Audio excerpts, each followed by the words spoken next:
Rizal as a medical doctor. Rizal became an ophthalmologist because of a deep love for his mother.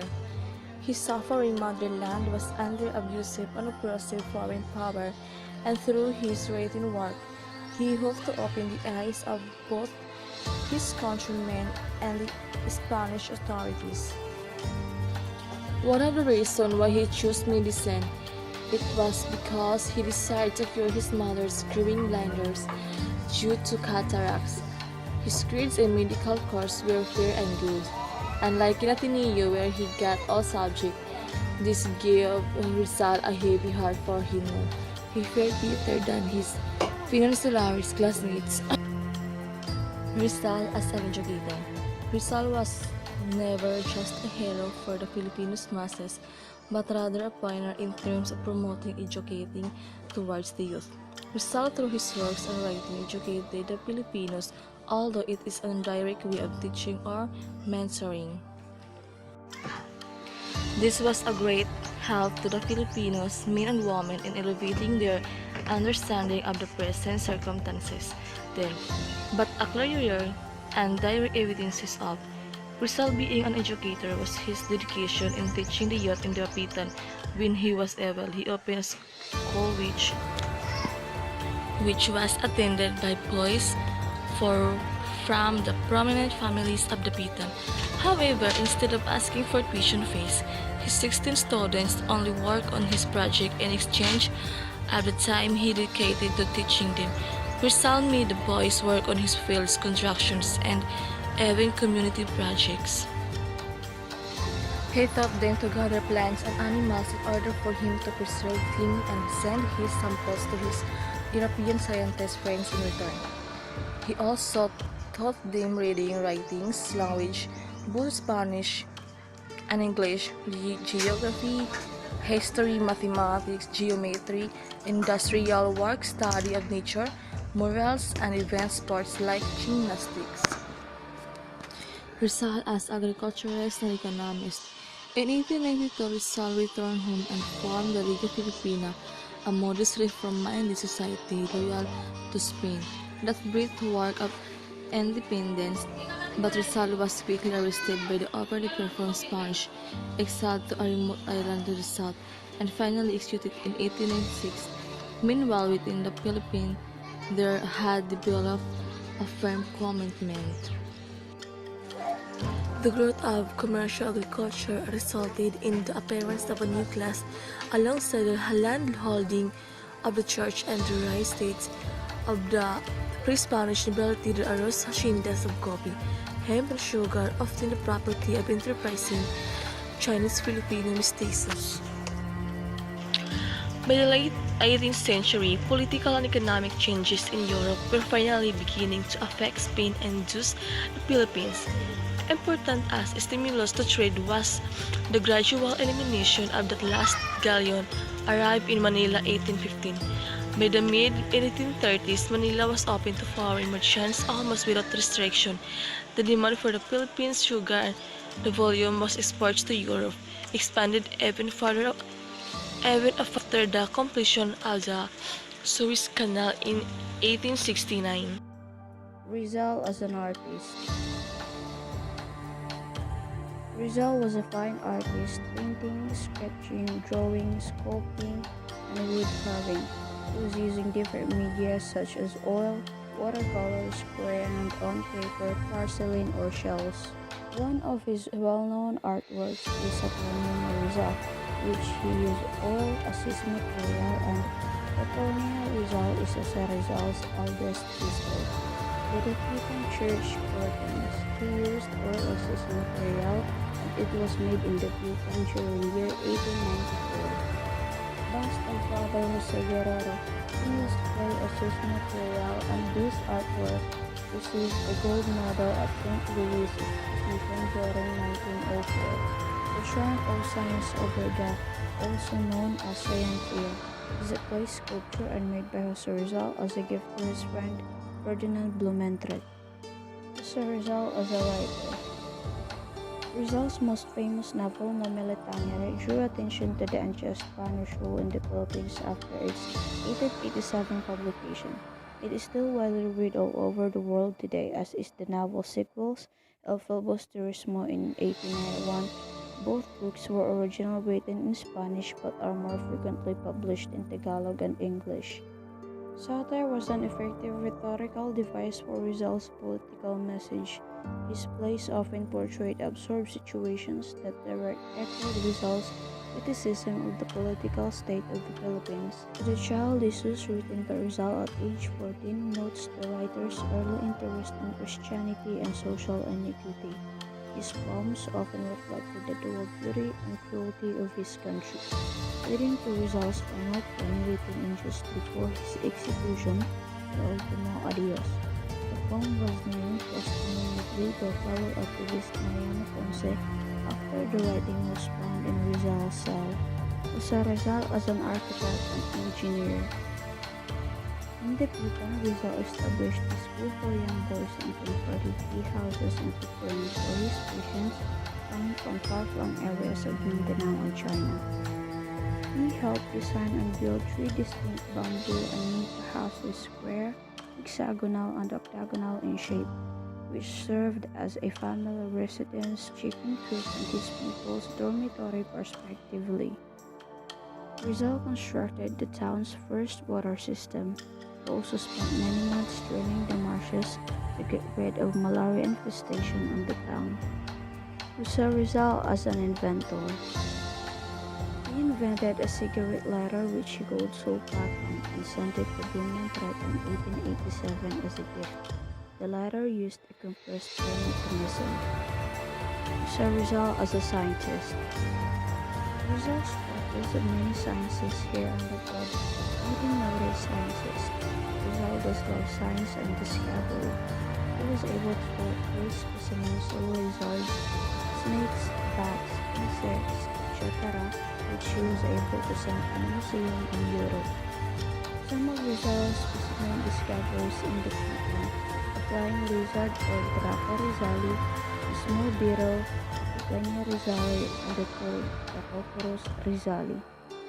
As a social scientist, Jose Rizal, the Filipino national hero, can be considered as one of the greatest Filipino social thinkers during the 19th century. Said Faridalatas 2010 considered Rizal as the first systematic social thinker in Southeast Asia because his writings can be used as basis of sociological theories and concepts. As a nationalist and reformist, his novels awakened Philippine nationalism. For him, the pen was mightier than the sword, and through his writings, he exposed the corruption and wrongdoings of government officials as well as the Spanish friars. As part of his reforms, he even called for the inclusion of the Philippines to become a province of Spain.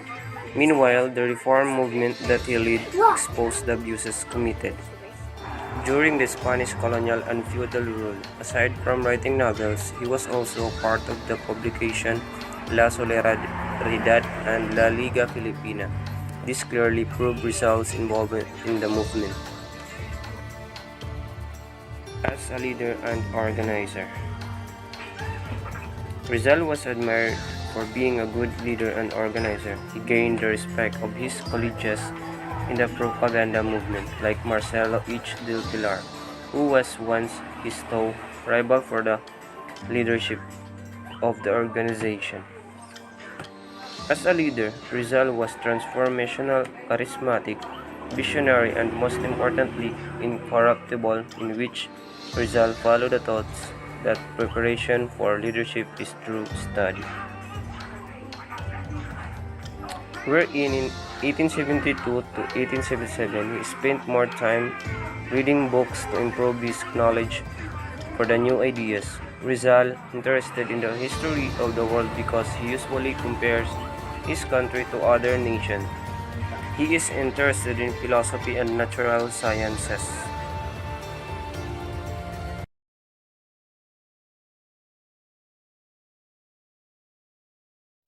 There are three selected poems of Rizal. The education gives luster to the motherland, to the Filipino youth, the last farewell.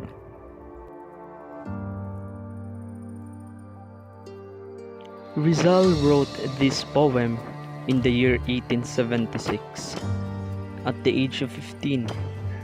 It was written in Ateneo de Municipal in Manila. The poem was written during the Spanish government. He recounts the demand for sacrifices to obtain an education and the rewards of leisure in leaving the avenue to truth, goodness, and honor. It showed the importance of religion in education, encouraging his people to acquire virtue and enlightenment. He resolutely opposed the pathway of violence and clung to education not only in theory but by his example. He stressed the noble benefits of an enlightened citizenry, an aura of peace, youthful usefulness, the antidote to crime and vice, determination in government humanized men. The focus of the poem is about education. He indicates her how he values education, that out of his fervent love for our motherland, education seems for him a way for us to extend our deep and warm gratitude to every wonder that we receive from her every day. The poem tells us how education is important to every human, because without education, we cannot reach our goals in life. Aside from that, it is also one of the most effective ways to make our country proud, and no one can steal it to us. Education is the most precious gift and treasure that motherland can give to us. Education is the key to success. A nation where educated people outnumbers uncivilized ones excavates treasures more cherished than any stones of the earth. The weight of our desires to stand firm on the ground where our beloved country lies marks the turning point that leads our hope for a brighter East. Education is the one that trains people how to become a productive and civilized citizen to our motherland.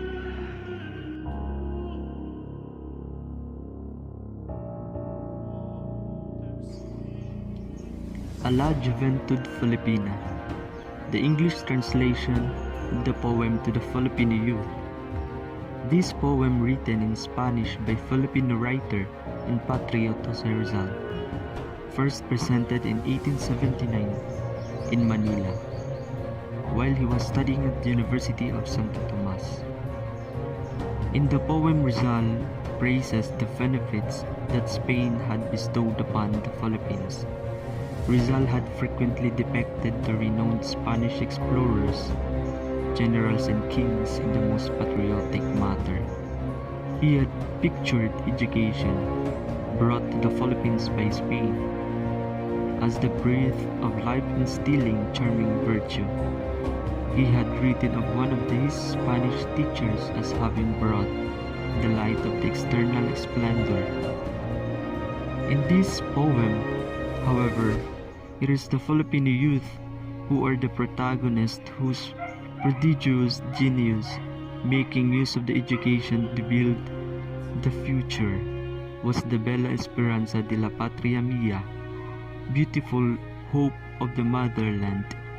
Spain, with pious and wise hand, offered a crown's resplendent band, offers to the sons of his Indian land. The poem to the Philippine youth by Dr. Rizal is a message primarily to tell the importance of the youth and their capability to shape the future of our motherland. Dr. Rizal also expresses his optimism despite the turmoil our country was enduring this time. In the poem, Rizal praised the rising generation. This poem can be considered as Rizal's first testimony and presentation of his nationalism. In this literary piece, he clearly referred to the Philippines as his home motherland, where Rizal thought of the youth as the key to nation building. Dr. Rizal composed the poem to to the Filipino youth, dedicating to the youth of the Philippines. He wanted the Filipino youth to use their capabilities, talents, and skills to stand out not only for their own praise and success, but also for the praise and success of their own motherland, which is the Philippines. Dr. Rizal wanted the Filipino youth to build up their abilities and use them to help those who are in need. Also, Dr. Rizal challenged the youth through this poem to refine and nurture their talents in the arts, to invigorate and reinforce their knowledge of the sciences, and to look forward and continue their chain of servitude.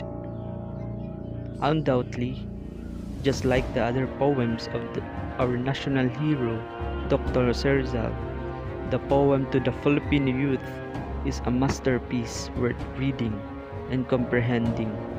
In my opinion, it is a real poem as it is something that beautifully incorporated the essential elements of poetry.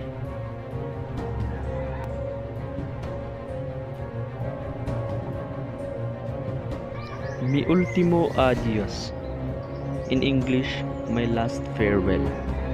It is a poem written by Filipino propagandist and writer Dr. Rizal before his execution by firing squad on December 30, 1896. The piece was one of the last notes he wrote before his death.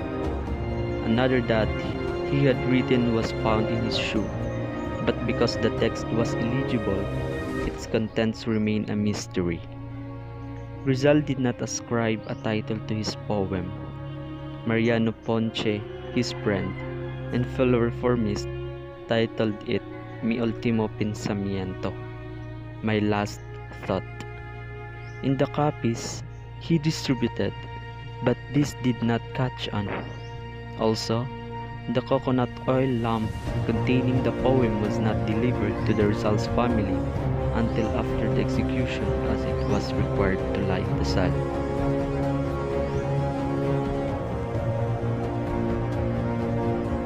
In the afternoon of December 29, 1896, a day before his execution, Dr. Rizal was visited by his mother, Teodora Alonso, sisters Lucia, Josefa, Trinidad, Maria, and Narcisa, and two nephews.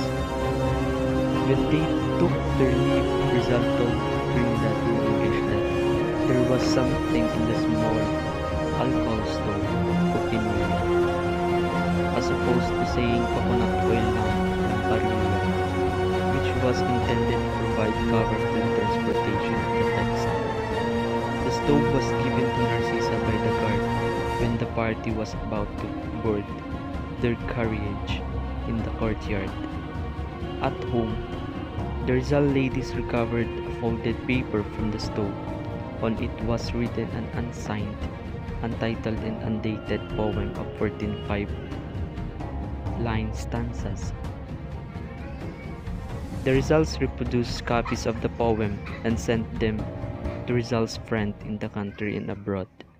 In 1897, Mariano Ponce in Hong Kong had the poem printed with the title Mi Ultimo Pensamiento.